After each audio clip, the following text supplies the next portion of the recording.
안녕하십니까, 알림이 황희두입니다. 지금 언론에선 윤석열 대통령의 지지율이 올랐다 이런 식으로 언플하고 있지만 저런 여론보다 우려 이상으로 위험한 인물이다 이런 평가에 더 많은 공감이 이어지고 있습니다. 실제로 이에 대해서 많은 반응이 나오고 있고요. 이런 심각한 상황에도 윤석열 대통령은 오히려 압박 수위를 더 높여서 논란을 키우고 있죠. 안전운임제를 완전히 폐지하는 것까지 검토한다는 얘기인데 앞에서 말씀드렸듯이 우려 이상으로 위험한 사람이다 이런 얘기밖에 안 나옵니다. 오히려 지금 민생을 생각하고 챙기는 건 이재명의 민주당 아닙니까? 이런 심각한 상황에 초강수 카드를 꺼내고 있으니 대화와 타협이 뭐 되겠냐고요. 시민사회에선 사회가 또 분열되고 있다며 경제가 심각한 상황인 만큼 대통령실도 협상의 문을 열어야 된다. 정치권도 중재에 나서야 사태가 해결될 수 있다. 이런 지적이 나오는 겁니다. 현 상황을 아주 간략하게 요약한 트윗이 화제가 되고 있습니다. 이게 상식선에서 말이 되는 상황입니까? 그런데 일부 언론에선 출하의 차질을 빚고 있다. 정상 출하되지 못한 철강 제품이 회사 창고에 쌓여가고 있다. 파업이 장기화되면 피해가 더 커질 거다. 이렇게 철강 산업 피해 우려가 현실화되고 있다. 시멘트, 철강, 자동차 등 산업 피해 우려가 현실화되고 있다. 이런 내용들이 계속해서 나오고 있는데요. 이런 소식들만 계속 접하다 보면 결국 화물연대가 좀 접고 가지 저렇게까지 해야 돼? 라고 생각하는 사람들이 늘어나는 겁니다. 그런데 최근 딴지에도 최근 중요한 글이 올라왔고 박태용 의장님이 이를 공유했죠. 굉장히 중요한 대목인데요. 핵심은 이런 걸 보면 당연히 짜증은 날 수 있다. 하지만 여기서 중요한 건 그럴 땐 왜 그 사람들이 그렇게 목소리 내는지, 왜 그렇게 행동을 하는지 이걸 생각해 봐야 된다는 거죠.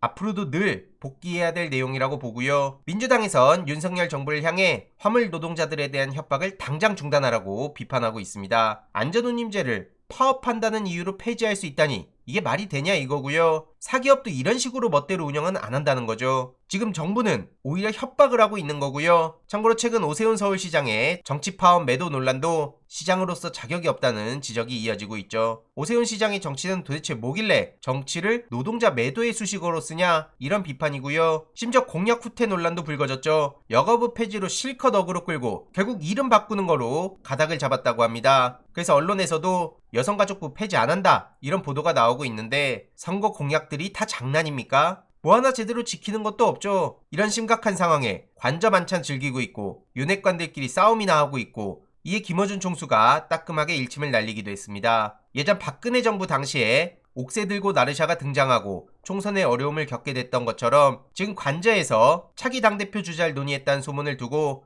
이건 탄핵까지 가게 되는 출발 지점이다 라고 빗댄 겁니다. 지금 윤석열 대통령은 국정 운영엔 전혀 관심도 없어 보이죠. 이상민 사퇴 요구했다니까 민주당 같은 소리 하지 마라. 이걸 아주 강한 어조로 얘기했다는 거 아닙니까? 이에 민주당에서도 강한 유감을 표했는데요. 이상민이 해임 안 되면 탄핵 본회의 단독 소집도 고려하고 있다는 걸 절대로 잊어선 안 됩니다. 그리고 지금 합법 파업 보장법 같은 경우에도 계속 관심을 가져야 되는 거고요. 어쨌든 이상민 장관에 대해서도 당연히 해임 건의안을 거부할 테고 그렇게 되면 민주당은 곧바로 탄핵 소추를 진행한다고 하니 이 또한 계속 지켜보고 소식 전해드리겠습니다. 그리고 최근 정진웅 검사의 무죄가 확정됐죠. 이후로 현직 검사장이 한동훈 장관을 강력 비판했는데요. 법무부, 검찰에 책임 있는 사람들이 정진웅 검사와 국민에게 사과할 시간이란 겁니다. 특히 한동훈 장관은 핸드폰 비밀번호를 묵비하는 등 사법 절차에 협조하지 않아서 이 모든 일들이 벌어진 거 아닙니까? 그런데 적법한 공무집행 행위를 오히려 악의적인 권력의 폭력인 것처럼 규정하고 엄플 실컷 했었죠. 심지어 한동훈이 장관이 된 후 정진웅 검사를 수사 기소했던 검사는 한동훈 장관에 의해 승진하고 영전하는 인사를 받았다는 것도 아주 황당하고 충격적인 소식인 겁니다. 그래서 이들의 책임을 묻는 거고요. 해당 소식을 접한 시민들은 이런 검사들이 더 나와야 된다. 한동훈 장관은 당장 사과해라. 비열함의 극치를 보이는구나. 이런 지적도 계속 이어지고 있고요. 이런 와중에 한동훈 장관이 전당대회 그리고 총선 차출론 얘기가 나오고 있습니다. 국민의힘 내부에서도 이런저런 얘기들이 오가고 있는데 지금 이게 정상적인 상황이라고 볼 수 있냐?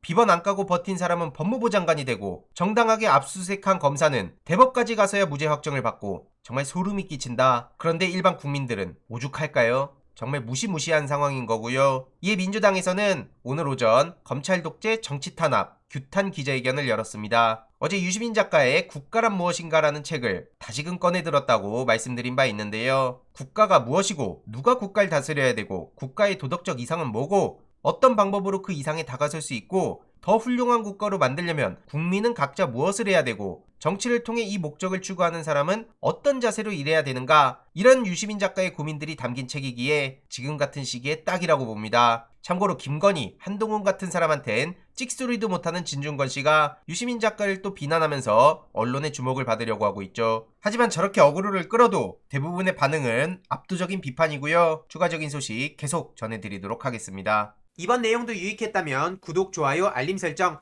멤버십 가입 정말 큰 힘이 된다는 점 말씀드리고 싶습니다. 주위에 널리 공유 부탁드립니다.